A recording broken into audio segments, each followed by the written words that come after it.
왕실을 오래 취재해온 기자로서 나는 수많은 발표의 순간을 지켜봐왔다. 환희로 가득 찬 탄생의 소식도 있었고 권력의 전환을 알리는 엄숙한 선언도 있었다. 그러나 이번처럼 공기가 무겁게 가라앉고 시간마저 숨을 죽인 듯한 순간은 드물었다. 단 몇 분 전 왕실의 공식 채널을 통해 전해진 그 짧은 문장은 단순한 공지가 아니었다. 그것은 왕실의 역사, 전통, 그리고 국민의 감정 깊숙한 곳을 동시에 건드리는 파문이었다. 발표가 나오기 직전까지도 왕실 주변은 비교적 평온해 보였다. 근위병들의 교대는 평소와 다름없이 정확했고 궁전 앞에 모여있던 기자들과 시민들 역시 일상의 리듬 속에 있었다. 하지만 왕실 소식이 전해지는 방식에는 언제나 미묘한 신호가 있다. 보안이 강화되고 대변인의 표정이 굳어지며 질문을 받지 않겠다는 암묵적인 분위기가 형성될 때 우리는 본능적으로 안다. 이번 소식이 결코 가볍지 않으리라는 것을. 왕실의 발표는 늘 절제된 언어를 사용한다. 감정을 직접적으로 드러내는 표현은 피하고 사실과 형식을 중시한다. 그럼에도 불구하고 이번 발표는 문장 사이사이에 담긴 무게가 달랐다. 한 단어, 한 표현마다 깊은 상실과 고통이 배어 있었고 그것은 오랜 세월 왕실을 취재해온 기자들조차 쉽게 해석하기 어려운 종류의 슬픔이었다. 왕실이란 존재는 단순한 가족을 넘어 하나의 상징이다. 그들의 기쁨은 국민의 축제가 되고 그들의 슬픔은 국가적 애도가 된다. 그렇기에 왕실의 고통은 개인적인 차원을 넘어선다. 이번 발표 역시 특정 인물이나 사건에 국한되지 않고 왕실 전체가 짊어진 책임과 역사, 그리고 국민과의 관계를 다시금 떠올리게 했다. 궁전 내부 소식통들은 발표 이전부터 이례적인 긴장감이 감돌았다고 전한다. 회의는 잦아졌고 결정은 신중을 거듭했다. 왕실은 언제나 언제 말할 것인가 보다 어떻게 말할 것인가를 더 오래 고민한다. 그만큼 말 한마디가 가지는 파급력을 누구보다 잘 알고 있기 때문이다. 이번에도 마찬가지였다. 발표는 짧았지만 그 문장을 완성하기까지 수많은 밤이 지나갔을 것이다. 국민의 반응은 즉각적이었다. 소셜미디어에는 순식간에 관련 메시지가 넘쳐났고 각국 언론은 속보를 통해 이 소식을 전했다. 그러나 정보의 홍수 속에서도 사람들은 공통된 감정을 공유하고 있었다. 놀라움, 충격, 그리고 깊은 안타까움. 왕실의 발표가 단순한 뉴스가 아닌 감정의 사건으로 받아들여졌음을 보여주는 대목이다. 왕실을 취재하며 늘 느끼는 점은 이들이 침묵할 때조차 많은 것을 말하고 있다는 사실이다. 이번 발표 역시 마찬가지다. 공개된 문장 뒤에는 공개되지 않은 이야기들이 존재한다. 전통과 의무, 개인의 감정과 공적 책임 사이에서 내려진 선택들. 우리는 그 모든 것을 알 수는 없지만 그 무게만큼은 느낄 수 있다. 이번 발표가 특히 고통스럽게 다가오는 이유는 그것이 왕실의 취약한 인간적 면모를 드러냈기 때문이다. 화려한 의전과 장엄한 상징 뒤에 숨겨진 상실과 두려움, 그리고 감당해야 할 운명. 왕실도 결국 인간이며 그들도 우리와 같은 감정을 느낀다는 사실을 다시 한번 상기시켰다. 궁전 앞에 모인 시민들 중에는 눈시울을 붉히는 이들도 있었다. 그들은 왕실 구성원을 직접 알지 못하지만 오랜 세월 이어져 온 상징과 이야기 속에서 정서적 유대를 형성해왔다.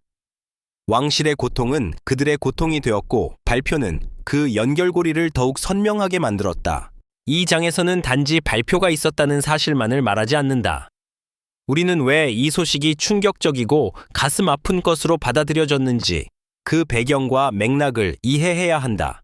왕실의 역사는 언제나 안정과 연속성을 중시해왔고 이번 발표는 그 연속성에 균열이 생겼음을 암시한다.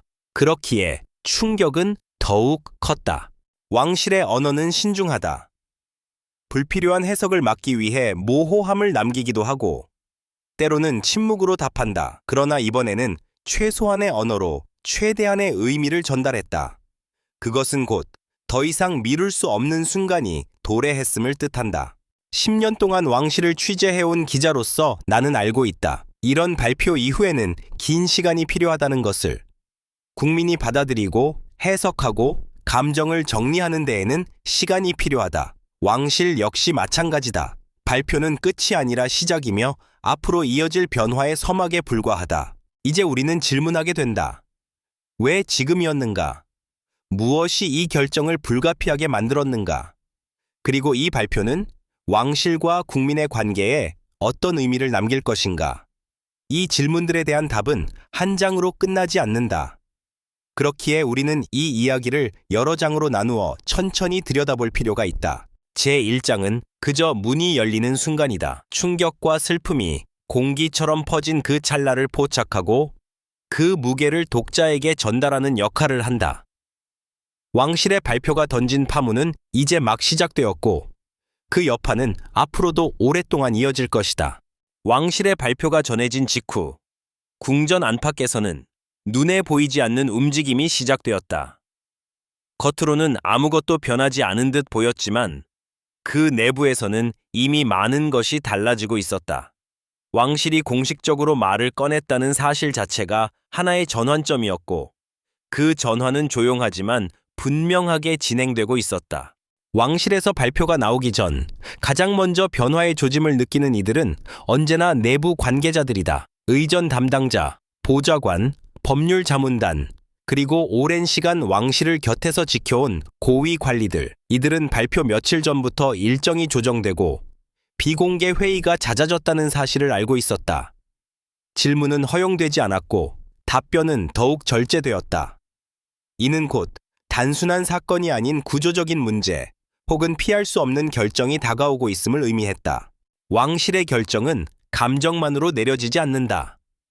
전통, 헌법적 역할, 국제적 시선, 그리고 국민 정서까지 수많은 요소가 겹겹이 쌓여 하나의 선택으로 귀결된다. 이번 발표 역시 그러했다. 겉으로 드러난 문장은 짧았지만 그 이면에는 수개월 혹은 수년에 걸친 논의와 갈등이 존재했을 가능성이 크다. 왕실은 늘 시간을 들여 준비한다. 특히 고통스러운 소식일수록 더더욱 그렇다. 이번 사안이 주는 충격은 단지 무슨 일이 일어났는가에 그치지 않는다. 사람들은 자연스럽게 그 이전을 되짚기 시작했다. 최근 몇 달간의 공식 일정, 표정의 변화, 갑작스러운 불참, 혹은 예정되었다가 조용히 취소된 행사들, 그동안 의미 없이 지나쳤던 장면들이 이제는 하나의 서사로 재구성되기 시작했다. 왕실의 침묵은 언제나 우연이 아니기 때문이다. 왕실 구성원 개개인의 모습 역시 재조명되었다.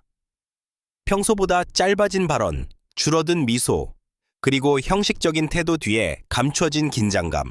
왕실은 감정을 철저히 통제해야 하는 공간이지만 인간적인 흔적은 완전히 지울 수 없다. 국민은 이제 그 미세한 균열을 되돌아보며 발표 이전부터 이미 무언의 신호가 존재했음을 깨닫고 있다. 국제사회의 반응도 빠르게 이어졌다. 외신들은 왕실의 발표를 단순한 속보로 다루지 않았다. 그들은 역사적 맥락과 왕실이 지닌 상징성을 함께 분석하며 이 발표가 갖는 장기적인 의미를 짚어냈다. 이는 곧 이번 사안이 국내 문제에만 국한되지 않는다는 사실을 보여준다. 왕실은 국가의 얼굴이자 외교적 상징이며 그 변화는 세계의 시선 속에서 해석된다.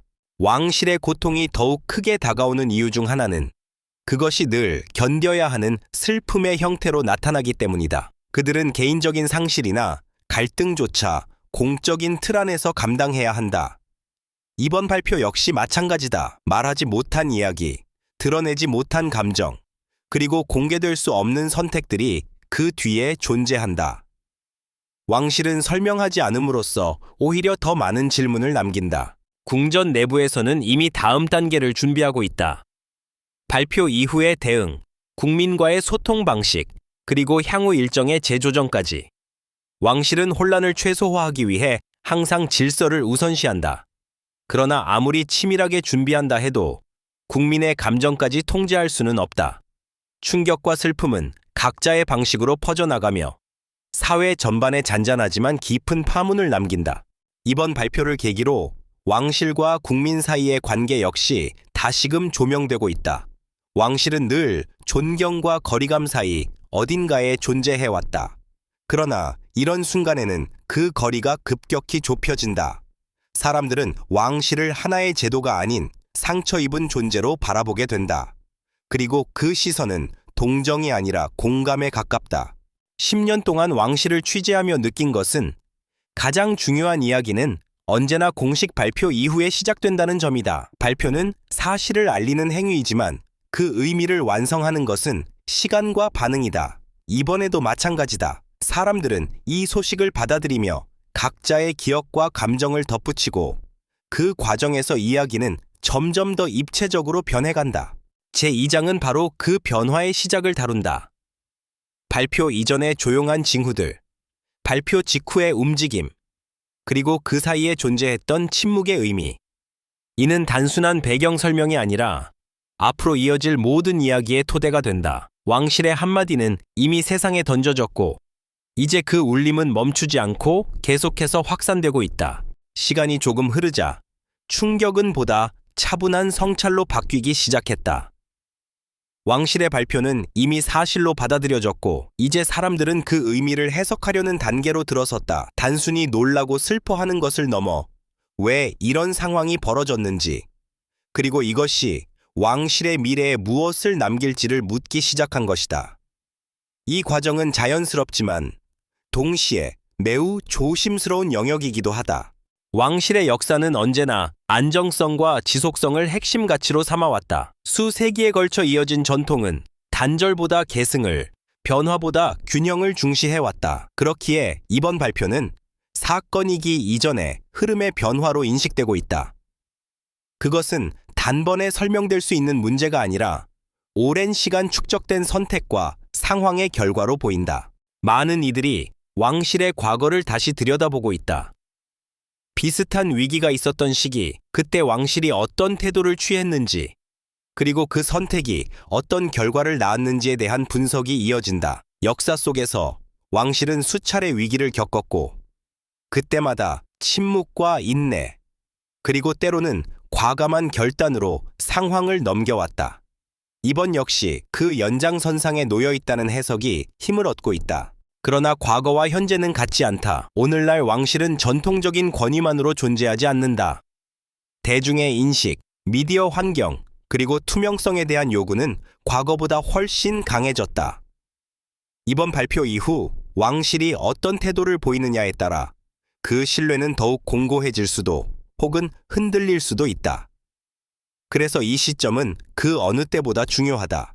왕실 내부에서도 깊은 성찰의 시간이 이어지고 있을 것이다. 개인의 고통과 제도의 책임 사이에서 어디까지 말할 것인지, 무엇을 지킬 것인지에 대한 고민은 쉽게 끝나지 않는다. 왕실은 늘 보여지는 존재이지만 동시에 보이지 않아야 하는 영역을 가지고 있다.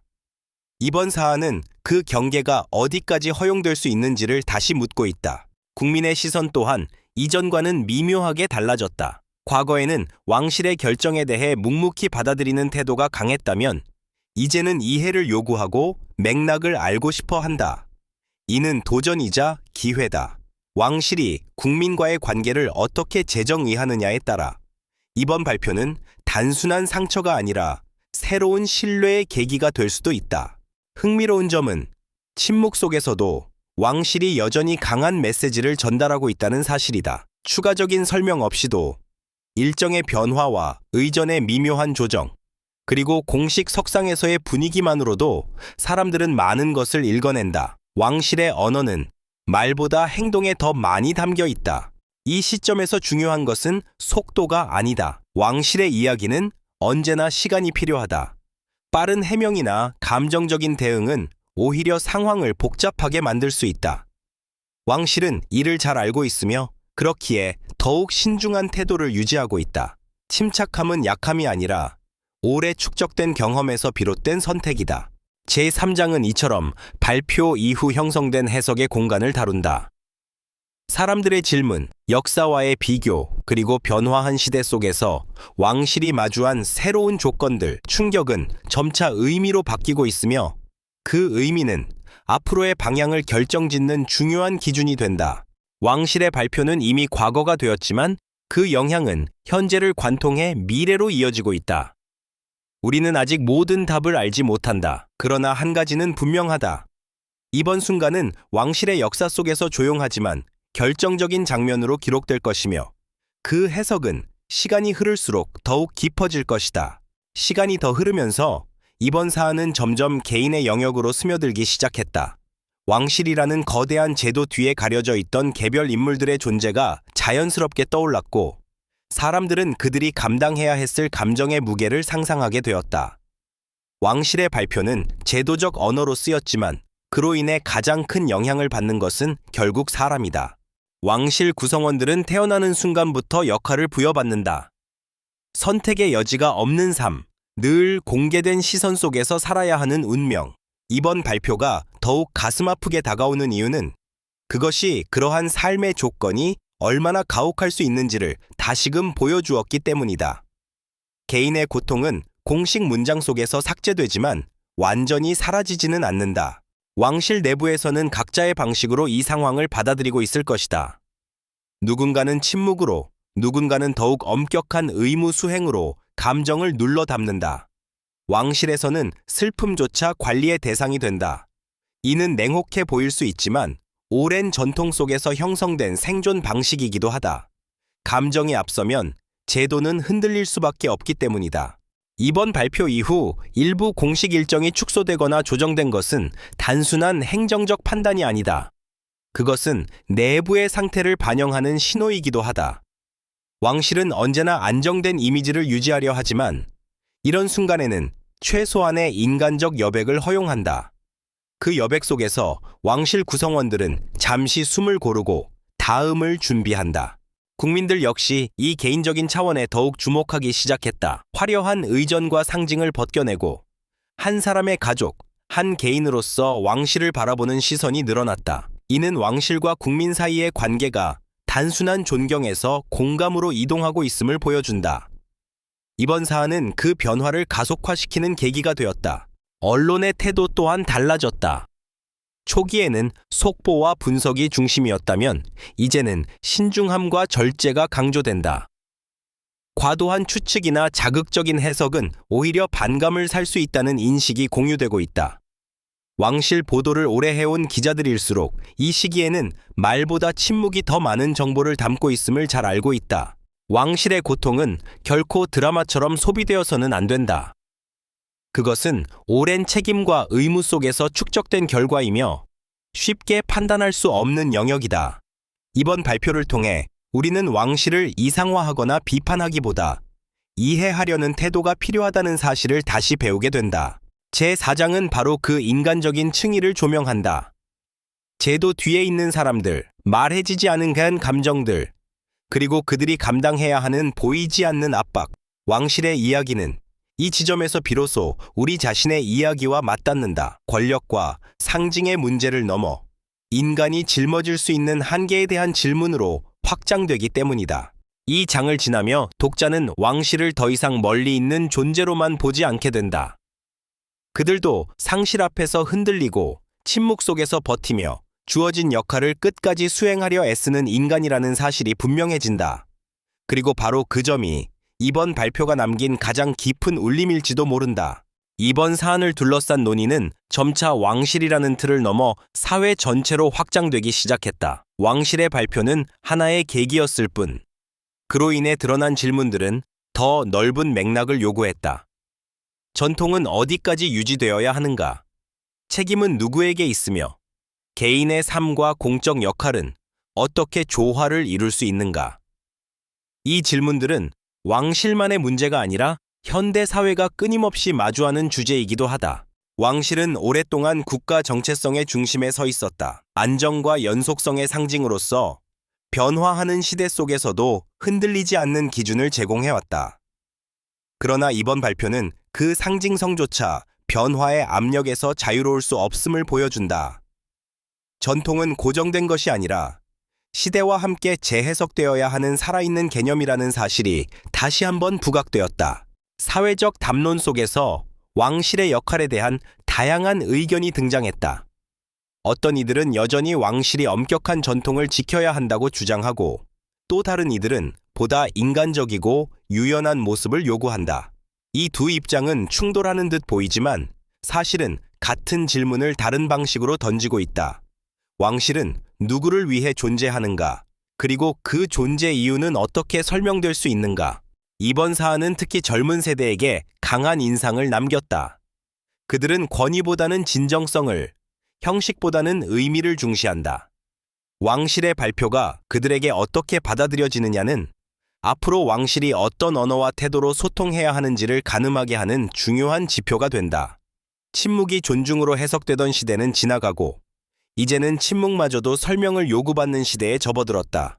그렇다고 해서 왕실이 모든 것을 공개해야 한다는 뜻은 아니다. 오히려 이번 논의는 경계의 중요성을 더욱 분명히 한다.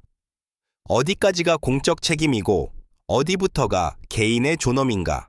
왕실은 이 경계를 설정하는 데 있어 누구보다도 섬세해야 한다. 한쪽으로 치우치면 신뢰를 잃고 다른 한쪽으로 치우치면 제도의 의미가 흐려질 수 있다. 국제적 시선 역시 이러한 논의를 부추긴다. 다른 국가의 왕실이나 상징적 제도들과 비교하며 이번 발표가 갖는 의미를 상대적으로 해석하려는 시도가 이어진다. 이를 통해 왕실은 더 이상 고립된 존재가 아니라 글로벌 담론 속에서 평가받는 대상임이 분명해진다. 전통과 현대성의 균형은 이제 국제적인 과제가 되었다. 제5장은 이러한 사회적 확장을 다룬다. 왕실의 한 발표가 어떻게 공동체 전체의 질문으로 이어지는지, 그리고 그 질문이 어떤 방향으로 흐르고 있는지를 살펴본다. 이 과정에서 왕실은 더 이상 답을 주는 존재가 아니라 질문을 함께 짊어지는 존재로 자리매김한다. 왕실의 위기는 언제나 사회를 비추는 거울이 되어 왔다. 이번 역시 예외는 아니다. 우리가 왕실의 선택을 바라보며 느끼는 감정과 판단은 결국 우리 사회가 무엇을 중요하게 생각하는지를 드러낸다. 전통, 책임, 인간성, 이 세 가지가 어떻게 균형을 이룰 수 있는지에 대한 고민은 계속될 것이며 그 중심에는 여전히 왕실이 놓여 있다. 논의가 깊어질수록 사람들의 시선은 자연스럽게 앞으로 향하기 시작했다. 이미 일어난 일보다 더 중요한 것은 이제 무엇이 달라질 것인가라는 질문이다. 왕실의 발표는 과거를 정리하는 선언이었을 수도 있지만 동시에 미래를 향한 조심스러운 신호이기도 하다. 변화는 아직 구체적인 형태를 드러내지 않았지만 그 가능성만으로도 많은 해석을 낳고 있다. 왕실의 미래는 언제나 점진적으로 만들어져 왔다. 급격한 전환보다는 서서히 조정되는 방식을 택해왔고 이번 역시 그 원칙에서 크게 벗어나지 않을 가능성이 높다. 다만 중요한 것은 방향이다. 무엇을 유지하고 무엇을 바꿀 것인지에 대한 선택은 왕실의 정체성을 다시 정의하게 될 것이다. 내부적으로는 역할과 책임의 재조정이 불가피해 보인다. 왕실 구성원, 각자가 감당해야 하는 의무의 무게, 공개 석상에서의 역할, 그리고 개인의 삶을 보호하기 위한 장치들이 다시 검토될 것이다. 이는 단순한 인사나 일정 조정이 아니라 왕실이 인간과 제도 사이의 균형을 어떻게 설정할 것인가에 대한 근본적인 문제다. 국민과의 소통 방식 또한 변화의 핵심에 놓여 있다. 과거에는 공식 발표 하나로 충분했던 시대가 있었지만 이제는 그 이후의 설명과 맥락이 더욱 중요해졌다. 왕실이 직접 말하지 않더라도 어떻게 들리게 할 것인지는 선택의 문제다. 투명성과 품위 사이에서 왕실은 새로운 언어를 찾아야 하는 시점에 서 있다. 미디어 환경의 변화 역시 무시할 수 없다. 정보는 빠르게 확산되고 해석은 각자의 방식으로 재생산된다. 왕실이 통제할 수 있는 영역은 점점 줄어들고 있으며 그만큼 신뢰의 중요성은 커지고 있다. 이번 발표 이후 보여줄 태도와 일관성은 장기적으로 왕실의 이미지를 결정짓는 요소가 될 것이다. 제6장은 이러한 미래의 가능성과 준비 과정을 조명한다. 아직 확정된 답은 없지만 이미 선택의 방향은 서서히 윤곽을 드러내고 있다. 왕실은 변화의 요구를 외면할 수 없으며 동시에 자신들이 지켜야 할 본질도 잊을 수 없다. 이 두 가지를 동시에 붙잡는 일은 쉽지 않지만 바로 그 어려움이 왕실의 존재 이유를 시험한다. 이번 발표는 끝이 아니라 중간 지점이다. 왕실의 이야기는 여기서 멈추지 않음이며 오히려 새로운 장으로 접어들고 있다. 사람들은 조용히 지켜보고 있다. 어떤 말이 더해질지, 어떤 행동이 이어질지, 그리고 그 모든 선택이 왕실과 사회의 관계를 어디로 이끌지에 대해 앞으로의 시간은 왕실에게 또 다른 시험이 될 것이다. 그러나 역사적으로 볼 때 왕실은 늘 시험 속에서 형태를 바꾸며 살아남아 왔다. 이번 역시 그러한 과정 중 하나로 기록될 가능성이 크다. 변화는 두려움이지만 동시에 지속을 위한 조건이기도 하다. 마침내 이 이야기는 하나의 지점으로 수렴한다. 충격으로 시작된 순간은 성찰과 논의를 거쳐 이제는 의미를 남기는 단계에 이르렀다. 왕실의 발표는 시간이 지나며 단순한 사건이 아니라 하나의 기준점으로 자리 잡고 있다. 그 이전과 이후를 가르는 선으로서 이 순간은 오랫동안 기억될 것이다. 왕실의 역사는 늘 위기와 함께 기록되어 왔다. 그러나 중요한 것은 위기 그 자체가 아니라 그것을 어떻게 견뎌내고 해석했는가이다. 이번 발표 역시 마찬가지다. 고통을 숨기지 않으면서도 질서를 잃지 않으려는 태도는 왕실이 오랜 시간에 걸쳐 축적해온 생존 방식이다. 그것은 완벽하지 않지만 분명한 일관성을 지니고 있다. 이제 왕실은 다시 일상으로 돌아가려 할 것이다. 공식 일정은 재개되고 의전은 정상화되며 상징은 다시 제자리를 찾는다. 그러나 완전히 같은 모습은 아닐 것이다. 경험은 흔적을 남기고 그 흔적은 보이지 않는 방식으로 구조를 변화시킨다. 왕실 역시 이번 일을 통해 이전보다 조금은 다른 존재가 되었을 가능성이 크다. 국민의 기억 속에서도 이 순간은 오래 남을 것이다. 그것은 분노나 논란의 기억이 아니라 공감과 숙고의 기억으로 자리 잡을 가능성이 높다. 왕실을 하나의 제도로만 바라보던 시선은 이제 인간의 얼굴을 함께 떠올리게 되었다. 이는 왕실과 국민 사이의 관계에 있어 작지만 중요한 이동이다. 제7장은 결론을 내리기보다 여백을 남긴다. 왕실의 이야기는 완결된 서사가 아니라 계속 쓰여지는 기록이기 때문이다. 우리는 아직 모든 것을 알지 못하고 어쩌면 알 필요도 없을지 모른다. 중요한 것은 이 발표가 우리에게 무엇을 생각하게 했는가이다. 왕실은 여전히 그 자리에 있다. 상징으로서, 제도로서, 그리고 인간들의 집합으로서 이번 발표는 그 모든 층위를 동시에 드러냈고 그렇기에 더 깊은 울림을 남겼다. 충격과 슬픔으로 시작된 이 이야기는 결국 책임과 이해라는 단어로 수렴된다. 이제 시간은 다시 흐른다. 속보는 사라지고 분석은 정리되며 사람들은 일상으로 돌아간다. 그러나 왕실의 발표가 던진 질문들은 쉽게 사라지지 않는다. 그것은 필요할 때마다 다시 떠오르며 왕실과 사회가 스스로를 점검하는 기준이 될 것이다. 그리고 바로 그 점에서 이번 순간은 진정한 의미를 갖는다. 눈에 띄는 변화보다 보이지 않는 인식의 이동, 왕실이 감당해야 했던 고통은 결국 더 성숙한 이해로 이어질 가능성을 품고 있다. 이 이야기는 끝났지만 동시에 끝나지 않았다. 그것이 왕실을 둘러싼 이야기들이 늘 그래왔던 방식이기 때문이다. 이제 이야기는 하나의 조용한 지점에 도달한다. 처음의 충격과 혼란은 시간이 지나며 가라앉았고 그 자리에 남은 것은 무게감 있는 이해와 숙고다. 왕실의 발표는 더 이상 방금 전의 소식이 아니라 역사 속에 천천히 자리를 잡아가는 사건이 되었다. 사람들은 더 이상 속보를 찾지 않고 대신 그 의미를 되짚는다. 왕실은 늘 위기의 순간마다 시험대에 올랐다. 그러나 그 시험은 단순히 제도의 존속 여부를 묻는 것이 아니었다. 그것은 왕실이 스스로를 어떻게 정의하고 어떤 태도로 국민 앞에 서는지를 확인하는 과정이었다.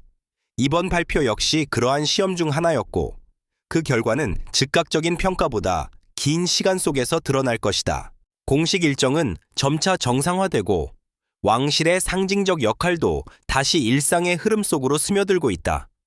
하지만 이전과 완전히 같은 풍경은 아니다. 겉모습은 유지되더라도 내부에는 분명한 변화의 흔적이 남아있다. 한 번 겪은 상실과 고통은 쉽게 사라지지 않으며 그것은 선택과 판단의 기준에 조용히 영향을 미친다. 국민의 시선 역시 달라졌다. 왕실을 바라보는 태도에는 이전보다 더 많은 맥락과 감정이 더해졌다. 존경과 거리감만으로 설명되던 관계는 이제 이해와 공감이라는 요소를 함께 포함한다. 이는 왕실의 부담이 될 수도 있지만 동시에 더 깊은 신뢰로 이어질 가능성도 내포한다. 이 사건은 분명 모든 질문에 답을 주지 않았다. 오히려 새로운 질문들을 남겼다. 왕실은 앞으로 어떤 침묵을 선택할 것인가? 어떤 순간에 말을 꺼낼 것인가? 그리고 그 선택은 어떤 가치에 기반할 것인가? 이 질문들은 당장 답을 요구하지 않지만 왕실의 모든 행보를 조용히 따라다닐 것이다. 제7장은 결론을 선언하지 않는다. 왕실의 이야기는 본래 그렇게 끝나지 않기 때문이다. 그것은 언제나 진행형이며 각 시대의 해석에 따라 의미가 달라진다. 이번 발표 역시 하나의 마침표라기보다 새로운 문단의 시작에 가깝다. 시간이 더 흐르면 사람들은 이 순간을 떠올릴 것이다. 격렬한 논란이나 극적인 장면이 아니라 절제된 문장과 침묵 속에 담긴 무게를 기억하게 될 가능성이 크다. 그리고 그 기억은 왕실이 단순한 상징이 아니라 책임과 인간성을 동시에 짊어진 존재라는 사실을 다시 한번 상기시킬 것이다. 이로써 이야기는 잠시 멈춘다. 그러나 완전히 끝나지는 않는다. 왕실을 둘러싼 서사는 늘 그렇게 이어져 왔다. 조용히, 그러나 분명하게. 이번 발표가 남긴 울림 역시 시간이 지날수록 더 깊은 의미로 남게 될 것이다.